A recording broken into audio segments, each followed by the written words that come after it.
Você já ficou parado no meio de uma decisão simples?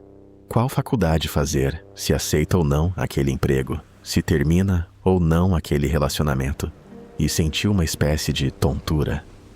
Não exatamente medo, não exatamente tristeza, algo diferente.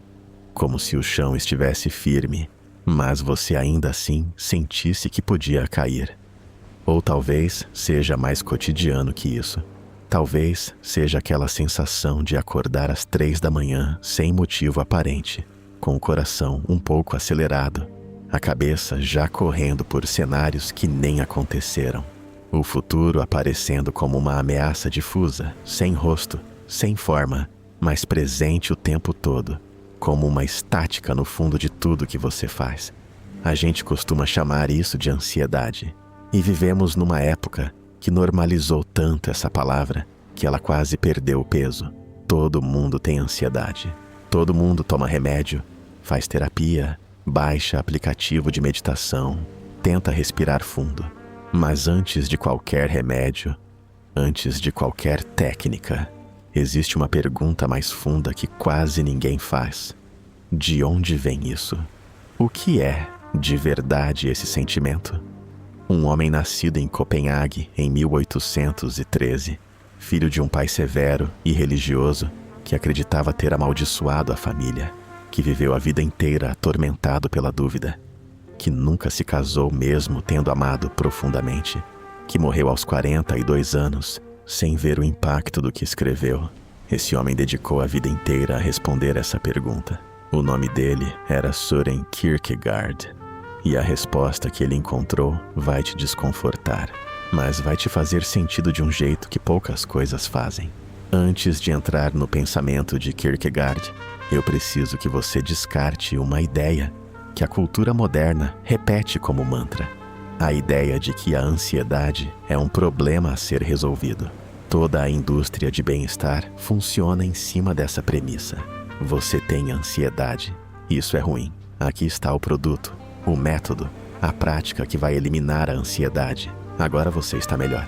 Kierkegaard diria que isso é uma incompreensão fundamental da natureza humana. Ele não via a ansiedade como defeito. Via como condição, como algo inseparável do que significa ser humano. E mais do que isso, via como um sinal. Um sinal de que você é uma criatura com liberdade real, com futuro real, com possibilidades reais que precisam ser escolhidas. A ansiedade para Kierkegaard não é o problema, é o sintoma de algo muito mais profundo. E ignorar o sintoma sem entender o que ele aponta não resolve nada, só adia. Em 1844, Kierkegaard publicou um livro chamado O Conceito de Angústia. E logo na abertura, ele faz uma afirmação que parece simples, mas é uma das ideias mais perturbadoras da história da filosofia. Ele diz que a ansiedade, ou angústia, como ele chama, nasce da liberdade, não de ameaças externas, não de traumas, não de instabilidade financeira, embora tudo isso possa amplificá-la. A ansiedade, na sua forma mais fundamental, nasce do fato de que você é livre. Pensa comigo, um animal não tem ansiedade existencial. Um cachorro não fica acordado de madrugada se perguntando se escolheu a carreira certa. Uma planta não sente o peso de não saber o que vai ser daqui a 10 anos. Porque um cachorro e uma planta são inteiramente determinados pela natureza. Eles não escolhem, eles simplesmente são o que são, fazem o que fazem, seguem o instinto que os guia. Você não. Você acorda todo dia com um conjunto de possibilidades à sua frente. Possibilidades reais. O que você vai fazer com a sua vida? Que tipo de pessoa você vai se tornar? Que caminhos você vai tomar e quais vai abandonar? Nenhuma dessas escolhas está pré-determinada. Nenhuma delas está gravada em nenhum lugar. Você tem que escolher, e é exatamente aí que nasce a vertigem. Kierkegaard usou uma imagem que ficou famosa. Ele disse que a ansiedade é como olhar para baixo de uma beira de um penhasco alto. Não é o medo de cair que te apavora, é a consciência de que você poderia pular, de que nada, Nenhuma força física, nenhuma lei da natureza te impede de fazer isso. A liberdade de poder se jogar é que causa a vertigem, não a queda em si. Ele chamou isso de a vertigem da liberdade. Agora coloca isso em termos concretos da sua vida. Você tem 20 e poucos ou 30 e poucos anos e o mundo ao redor de você está gritando em todas as direções ao mesmo tempo. Você precisa construir uma carreira. Mas qual carreira? Em 10 anos, metade das profissões que existem hoje talvez não existam mais. Você se especializa em algo e o mercado muda. Você aposta num caminho e ele fecha. Você fica parado e o mundo passa. Você precisa decidir onde morar. Fica na cidade que você conhece e que te sufoca, ou tenta alguma coisa nova num lugar onde não tem ninguém. Vai para fora do país. E a família? E os custos? Você precisa decidir sobre relacionamentos. Fica com quem está e abre mão da possibilidade de algo que talvez fosse melhor? Termina e enfrenta a solidão e a incerteza?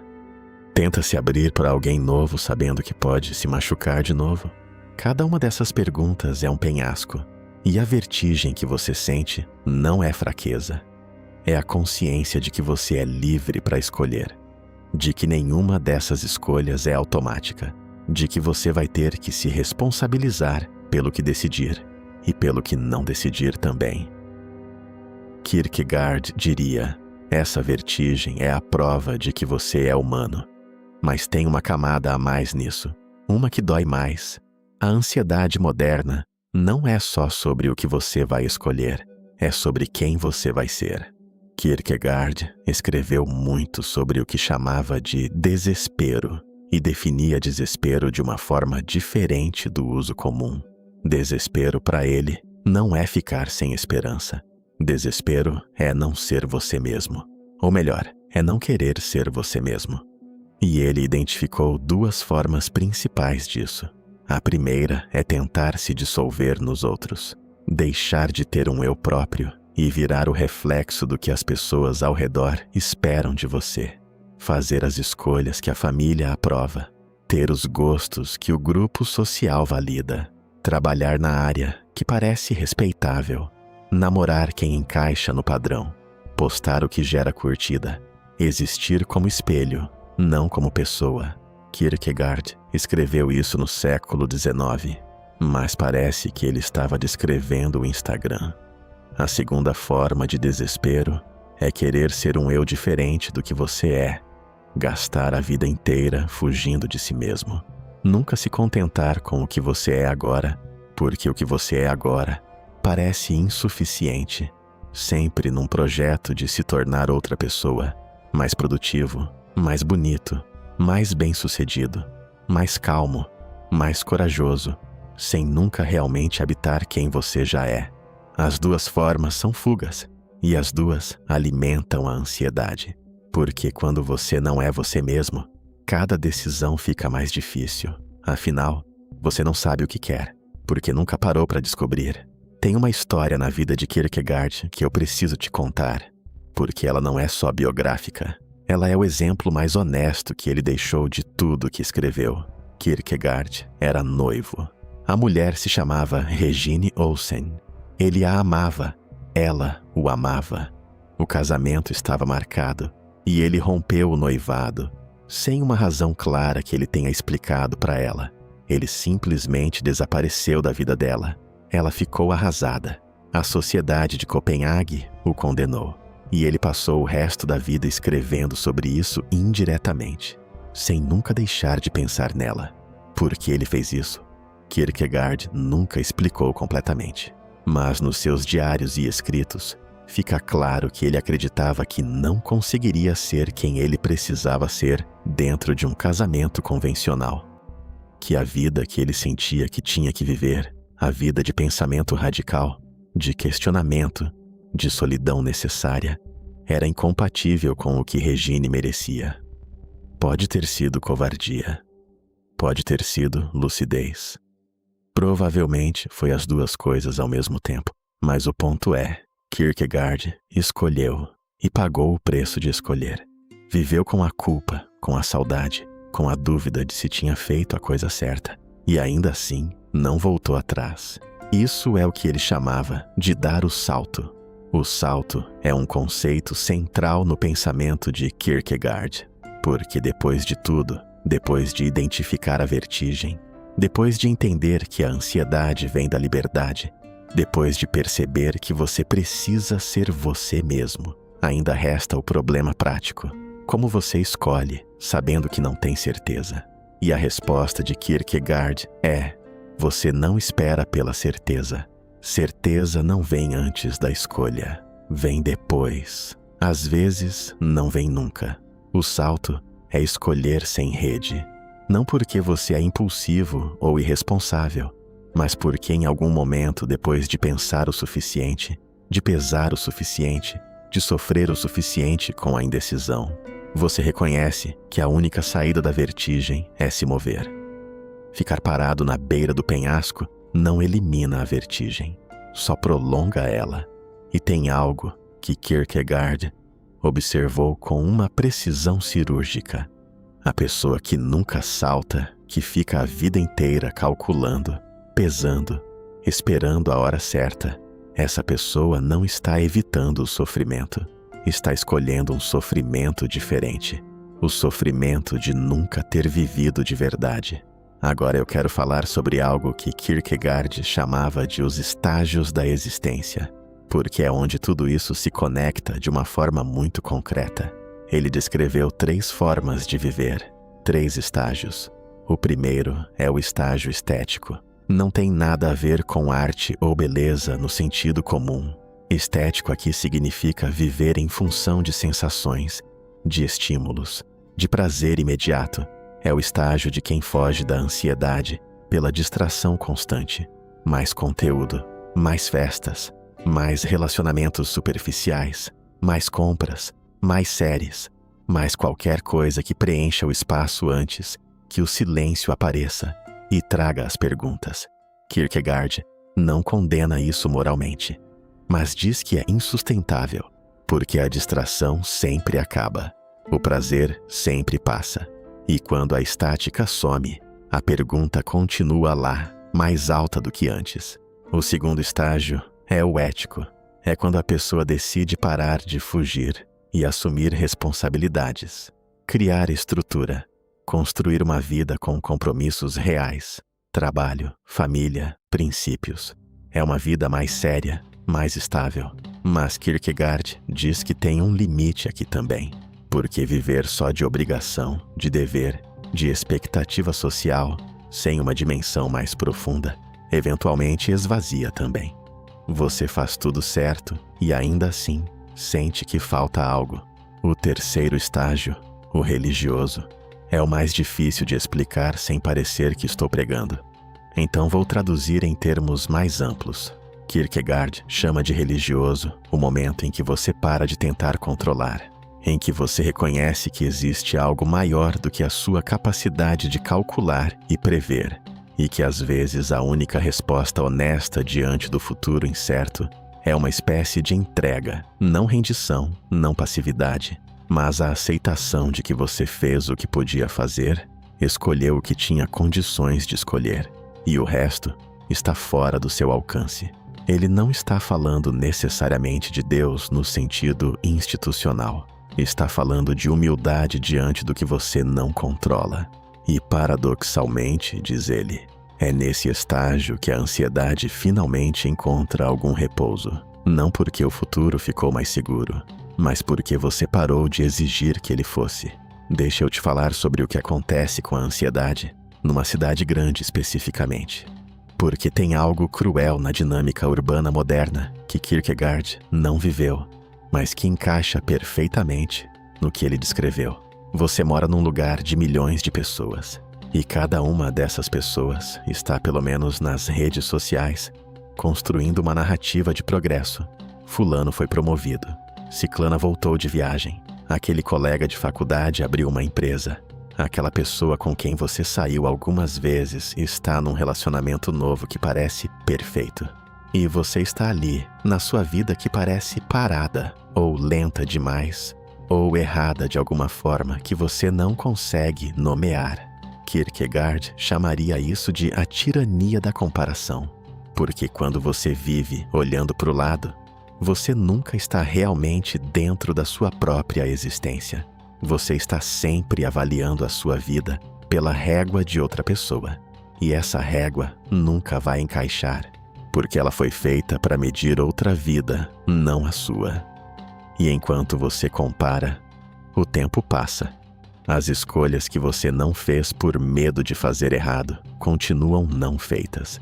E a ansiedade cresce, não porque o futuro ficou mais incerto, mas porque você está acumulando a dívida de um presente não vivido.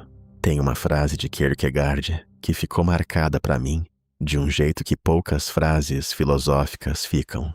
Ele escreveu que a vida só pode ser compreendida olhando para trás, mas só pode ser vivida olhando para frente. Pensa no que isso significa. Você vai entender por que as coisas aconteceram só depois que elas aconteceram. Vai entender por que aquele relacionamento tinha que terminar, por que aquele emprego não era para você, por que aquela fase difícil era necessária. Só olhando para trás, com distância, com perspectiva. Mas no momento em que você vive, você não tem essa perspectiva. Você está dentro, sem o mapa completo, sem saber como a história termina, tendo que se mover mesmo assim. E isso, diz Kierkegaard, é a condição humana. Não é uma fase que passa, não é um problema que se resolve, é o formato da vida. E a ansiedade que você sente sobre o futuro é, no fundo, a resistência a essa condição. É a recusa de aceitar que você vai ter que se mover sem saber onde vai chegar. Então, o que você faz com tudo isso? Kierkegaard não oferece uma lista de passos. Não é esse tipo de filósofo. E se você está assistindo esse canal, provavelmente já desconfia de quem oferece listas de passos para problemas que não têm solução em lista. Mas tem algumas coisas que emergem do pensamento dele que valem ser ditas diretamente. A primeira: pare de esperar que a ansiedade vá embora antes de agir. Ela não vai. A ansiedade é o companheiro permanente de qualquer pessoa que tem liberdade real e leva a sério essa liberdade. Quem não sente ansiedade ou já não se importa com nada ou nunca teve que escolher de verdade. Agir com ansiedade não é fraqueza, é coragem. A segunda: pergunte-se honestamente se você está vivendo a sua vida ou a vida que outras pessoas esperam de você. Não como exercício de rebeldia, como exercício de honestidade. Kierkegaard passou a vida inteira questionando a conformidade, a tendência de seguir o que a maioria segue sem perguntar se faz sentido para você. E dizia que essa conformidade, no longo prazo, é mais destruidora do que qualquer escolha errada que você faria sendo você mesmo. A terceira: aprenda a diferenciar a ansiedade que avisa da ansiedade que paralisa. A ansiedade que avisa é aquela que aparece quando você está prestes a fazer algo que vai contra o que você é. Ela serve, ouça. A ansiedade que paralisa é aquela que aparece sobre tudo, sem distinção, transformando qualquer movimento em ameaça. Essa não é um sinal, é um ruído, e ruído precisa ser atravessado. A quarta, e essa é a mais kierkegaardiana de todas: dê o salto. Em algum momento você vai ter que escolher sem certeza. Vai ter que se mover sem saber onde vai chegar. E não existe preparação suficiente para isso. Existe só o momento em que você decide que o custo de ficar parado é maior que o custo de errar. Kierkegaard morreu em 1855, num hospital de Copenhague. Tinha 42 anos. Nos últimos meses de vida, enquanto estava internado e fraco, recusou receber a comunhão de um padre, porque dizia que queria receber de um leigo, de alguém que não representasse a instituição, mas a experiência genuína. Até no fim, ele insistia na autenticidade, insistia em ser ele mesmo. Passou a vida angustiado, sozinho em pontos cruciais, incompreendido por muita gente ao redor. Nunca se casou, nunca teve filhos, nunca viu seus livros serem amplamente lidos, A maioria foi traduzida para outros idiomas décadas depois da sua morte. E mesmo assim, escreveu, escolheu, saltou várias vezes, em várias direções, não porque tinha certeza, mas porque entendeu que a alternativa era nunca ter vivido de verdade. Você vai continuar sentindo ansiedade. Eu não estou aqui para te dizer que vai passar, porque provavelmente não vai. Não completamente. Não se você continua sendo alguém que se importa com a vida que está vivendo. Mas talvez, depois desse vídeo, a ansiedade mude de forma para você. Talvez ela pare de parecer um inimigo e comece a parecer o que Kierkegaard dizia que ela era. Um sinal de que você ainda está vivo, ainda está livre, ainda tem escolhas à sua frente. A vertigem que você sente na beira do penhasco não é fraqueza. É a altura do lugar onde você está.